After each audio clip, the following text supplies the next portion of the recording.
In this video, I'll guide you through how to add a Honeybook contact form to your Wix website. If you're looking to streamline your client inquiries and manage your projects more efficiently, integrating Honeybook's contact form into your Wix site can be a game changer.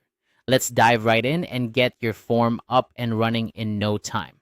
First, you need to navigate to Honeybook and find the contact forms, or as they sometimes call them, lead forms. These forms are essential because they capture the specific information you want from your clients, ensuring you have everything you need to start a project smoothly. Once you're in the right section, take a moment to select the form you've already customized to match your branding. This is critical as it ensures that everything looks cohesive and professional, maintaining the polished appearance of your website. Now, with your chosen form in front of you, look for the Publish button. It's typically located at the top right corner of your screen.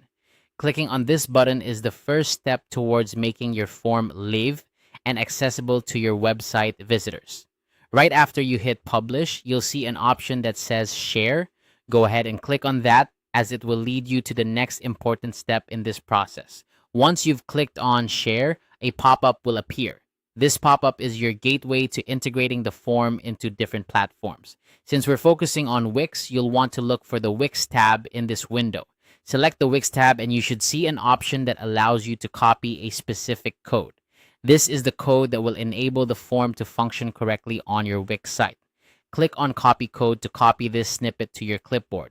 Now that you have the code, it's time to head over to your Wix editor. This is where we're going to insert the form directly onto your website.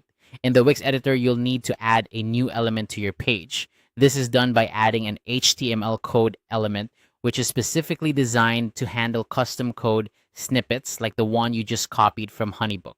To do this, look for the option to add a new element on your page and choose the HTML code element. Once you've added this to your page, a space will appear for you to paste the code. Simply paste the code you copied from Honeybook into this space. After you've pasted the code, make sure to save your changes and preview your site to ensure everything looks and works as expected. And there you have it. By following these steps, you've successfully integrated your Honeybook contact form into your Wix website. This integration not only helps you capture leads more effectively, but also ensures a seamless experience for your site visitors. If you run into any issues along the way, double check each step to make sure everything is set up correctly. Thanks for watching, and I hope this guide was helpful in getting your contact form set up.